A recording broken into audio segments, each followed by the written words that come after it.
8월 17일 화요일 아침입니다. 오늘 저희가 그동안에 참 오랜 시간 작년에 7월과 8월 그리고 올해 또 7월과 8월에 걸쳐서 이사야서의 말씀을 살폈었는데요.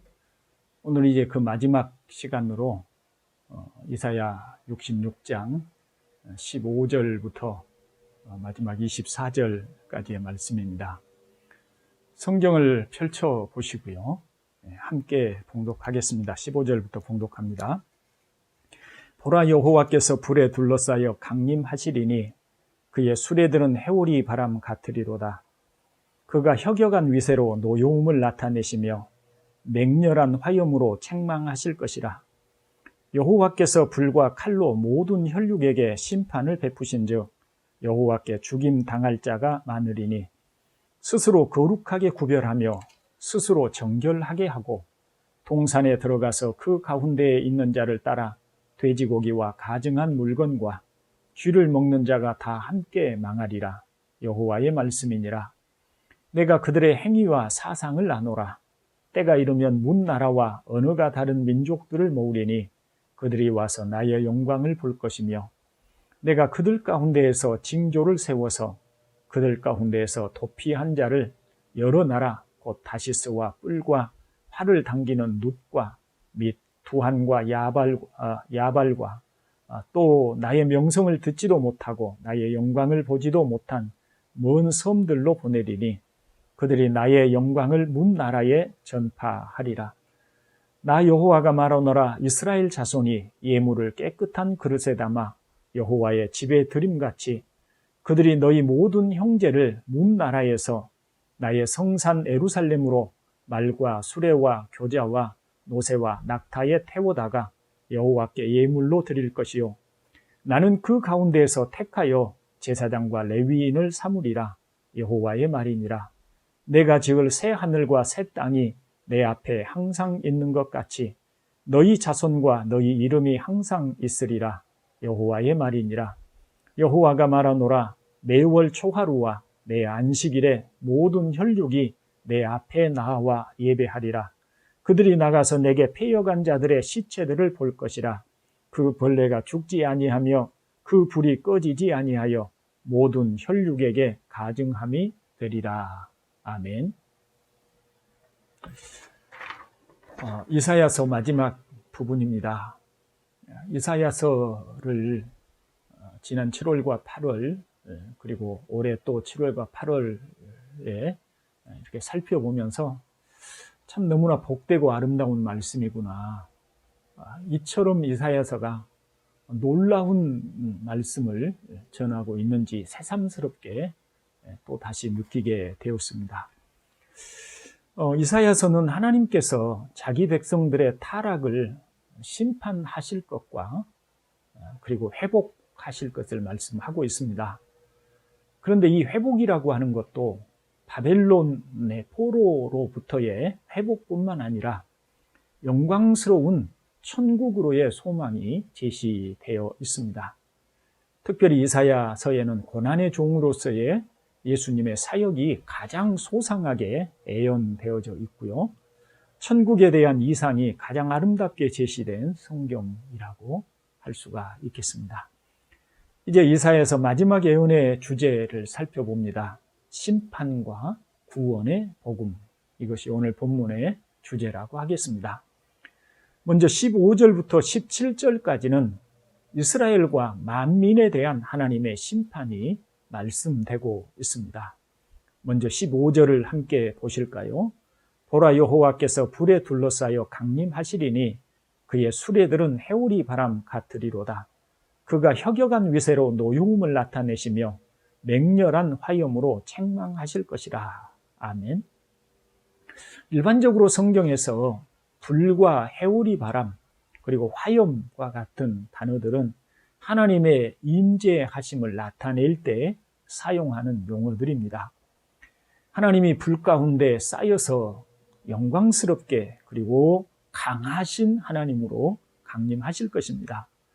혁혁한 위세라고 하는 말은 화가 나서 감정적으로 뜨거워진 상태를 표현하는 말입니다. 맹렬한 화염이 건물을 잿더미로 만들어 버리듯이 하나님의 맹렬한 화염으로 심판을 집행하시기 위해서 오심을 설명하고 있습니다. 하나님의 심판은 모든 혈육, 곧 모든 민족들입니다. 다시 말하면 하나님의 심판은 혼합주의 신앙으로 물들어 타락한 이스라엘 백성들 뿐만 아니라 모든 민족에게까지 확대된다는 것입니다. 17절의 말씀을 보시겠습니까? 스스로 거룩하게 구별하며 스스로 정결하게 하고 동산에 들어가서 그 가운데에 있는 자를 따라 돼지고기와 가증한 물건과 쥐를 먹는 자가 다 함께 망하리라. 여호와의 말씀이니라고 합니다.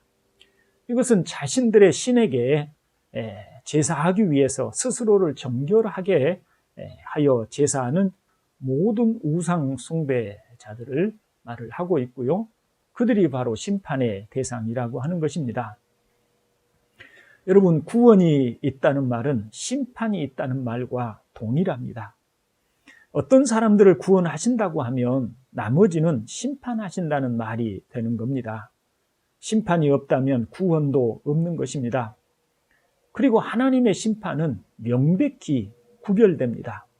먼저는 이스라엘 안에 혼합주의적인 신앙이 하나님의 심판의 대상입니다. 이들은 공적으로는 하나님의 성전에 나아가서 제사하고 예배하며 하나님의 백성이라는 외적인 이름을 가진 사람들입니다.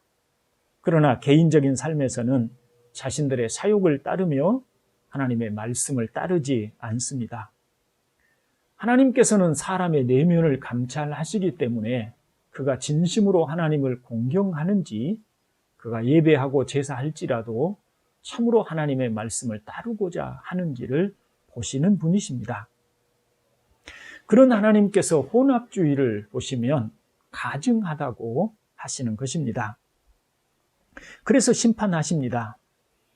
예수님께서 마지막 심판의 때에 두 부류로 나누어 놓으시고 그 중에 염소의 무리에 속한 자들에게 이렇게 말씀을 하십니다. 마태복음 25장 41절로 43절입니다. 저주를 받은 자들아, 나를 떠나 마귀와 그 사자들을 위하여 예비된 영원한 불에 들어가라. 내가 줄일 때에 너희가 먹을 것을 주지 아니하였고 목마를 때에 마시게 하지 아니하였고 나그네 되었을 때에 영접하지 아니하였고 헐벗었을 때에 옷 입히지 아니하였고 병들었을 때와 옥에 갇혔을 때에 돌보지 아니하였느니라고 하셨습니다. 다시 말하면 염소의 무리에 속한 자들은 외적으로는 주님을 섬기는 자들입니다. 그들은 주여 주여 우리가 언제 그런 적이 있습니까? 라고 말을 하고 있지요. 그러나 그들의 삶에서는 전혀 주님의 뜻을 순종하지 않았습니다. 그래서 그들의 신앙을 혼합주의 신앙이라고 하는 것입니다. 겉으로는 하나님을 섬기지만 내면은 자신들의 욕망과 죄악과 자기 중심으로 가득 차 있는 사람들입니다. 물론 모든 불신자들이 또 우상 숭배자들이 하나님의 심판을 받는 것은 너무나 당연한 일인 것입니다. 사랑하는 형제 여러분, 성경은 분명하게 최후의 심판에 대하여 말씀을 합니다. 우리에게 하나님 나라에 대한 소망이 분명하다면 심판도 분명하다는 것을 아셔야 합니다. 하나님이 우리에게 은혜를 주셨습니까? 그래서 예수님을 의지하고 믿는 믿음이 있고 또 그분을 사랑하고 진심으로 순종하고자 하는 마음이 있습니까? 은혜를 받은 사람들입니다. 이렇게 은혜를 받은 사람이라면 게으르지 말고 태만하지 말고 주님이 강림하시는 날까지 흠없이 서기를 주님의 이름으로 축원을 드립니다. 본문 18절부터는 구원과 복음에 관한 말씀을 하고 있습니다. 18절에서 때가 이르면 문 나라와 언어가 다른 민족들을 모으리니 그들이 와서 나의 영광을 볼 것이며 아멘, 이렇게 말씀을 합니다. 자, 하나님께서 때가 이르면 문 나라와 언어가 다른 민족들, 즉 모든 나라들에서 하나님의 자녀들을 모으실 것입니다. 그들은 하나님께로 와서 하나님의 영광을 보게 될 것입니다. 하나님께로 와서 하나님의 영광을 본 많은 뭇사람들에게 하나님은 그들을 다시 보내십니다. 19절을 보실까요? 내가 그들 가운데서 징조를 세워서 그들 가운데서 도피한 자를 여러 나라 곧 다시스와 뿔과 활을 당기는 룻과 및 두발과 야환과 또 나의 명성을 듣지도 못하고 나의 영광을 보지도 못한 먼 섬들로 보내리니 그들이 나의 영광을 문 나라에 전파하리라고 합니다. 말하자면 하나님께서 불러 하나님의 영광을 보게 한 자들을, 즉 구원한 사람들을 보내셔서 또 땅끝까지 이르러서 하나님을 알지 못하는 사람들에게 하나님의 영광을 보게 하고 하나님의 복음을 전하게 하실 것이라고 말씀하십니다. 그렇게 하나님의 사명을 가지고 나간 사람들이 나 여호와가 말하노라, 이스라엘 자손이 예물을 깨끗한 그릇에 담아 여호와의 집에 드림같이 그들이 너희 모든 형제를 문 나라에서 나의 성산 에루살렘으로 말과 수레와 교자와 노새와 낙타에 태워다가 여호와께 예물로 드릴 것이요 나는 그 가운데에서 택하여 제사장과 레위인을 삼으리라, 여호와의 말이니라고 말씀을 합니다. 말하자면 많은 사람들의 영혼을 하나님께 드릴 것이며 하나님은 그들을 왕같은 제사장으로 삼으실 것이라고 그렇게 말씀하고 계시는 것입니다. 마지막으로 22절을 보실까요? 내가 지을 새 하늘과 새 땅이 내 앞에 항상 있는 것 같이 너희 자손과 너희 이름이 항상 있으리라, 여호와의 말이니라고 했습니다. 반면에 23절은 마치 요한계시록 21장 7절과 8절의 구조와 같습니다. 요한계시록 21장 7절로 8절을 제가 읽어보겠습니다. 이기는 자는 이것들을 상속으로 받으리라. 나는 그의 하나님이 되고 그는 내 아들이 되리라. 그러나 두려워하는 자들과 믿지 아니하는 자들과 흉악한 자들과 살인자들과 음행하는 자들과 점술가들과 우상 숭배자들과 거짓말하는 모든 자들은 불과 유황으로 타는 못에 던져지리니 이것이 둘째 사망이라. 아멘.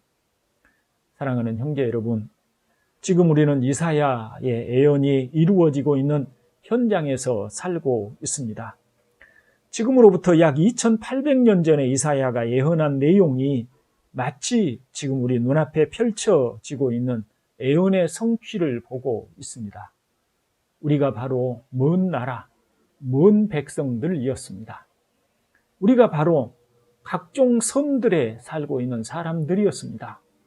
그런데 하나님이 우리를 부르셔서 하나님의 영광을 보게 하셨고 또 우리로 하여금 하나님의 영광을 본 우리가 또 복음 전하는 자가 되게 하셔서 하나님의 영광을 땅끝까지 전파하는 일에 쓰시고 계시는 것을 보게 됩니다. 이와 같이 적나라하고 분명한 하나님의 말씀이 있습니다. 그러면 여러분, 우리는 어떻게 살아야 하겠습니까? 하나님을 사랑하는 성도들이요, 우리 주 예수 그리스도 안에 있는 성도들이요, 진심으로 하나님을 믿는 자로 또 하나님이 우리에게 약속해 주신 바를 소망으로 삼고 살아가는 그런 저와 여러분 되실 수 있기를 다시 한번 주님의 이름으로 축원을 드립니다. 아멘. 오늘 하루도 복된 하루 보내시기를 바랍니다. 기도하겠습니다. 자비로우신 아버지 하나님, 감사합니다. 오늘도 하루 일과를 시작하기 전에 먼저 하나님의 말씀으로 우리에게 말씀과 소망을 주심을 감사합니다. 하나님께서 2800년 전에 이사야라고 하는 선지자를 통해서 하신 모든 말씀이 이스라엘 백성들이 바벨론에서 귀환함으로 또 우리 주 예수 그리스도께서 십자가에서 고난받는 종으로 죽으시고 부활하심으로 또 땅끝의 백성인 이방인에 속한 우리들이 예수 그리스도를 믿는 자가 되고 하나님의 영광을 보는 자가 되게 하심으로, 그리고 저희들로 하여금 또 복음 전하는 자가 되어 땅끝까지 복음 전하는 일에 동참하게 하신 이 일들을 통해서 하나님의 모든 말씀이 이루어지고 있음을 보여주셨습니다. 이제 저희가 이 말씀을 믿음으로 확신함으로 또 이 말씀을 믿도록 우리에게 은혜 주신 하나님 아버지 앞에 감사함으로 우리 주님이 오셔서 심판하시는 그날까지 참으로 주님 앞에 순결하고 주님의 이름에 합당한 자로 살아가는 저희들의 삶이 될 수 있기를 원합니다. 우리 주 예수 그리스도 안에서 우리를 사랑하사 구원해 주시고 하나님의 자녀로 삼아 주셨사오니 오늘 하루도 복되게 하여 주시옵고, 우리 사랑하는 아버지 하나님이 우리 동산교회 교우들을 주의 품에 안으시고 돌보셔서 평안하게 하여 주시옵고, 모든 위험과 전염병으로부터 오늘도 보호해 주시옵소서. 우리 구주 예수 그리스도의 이름으로 기도드리옵나이다. 아멘.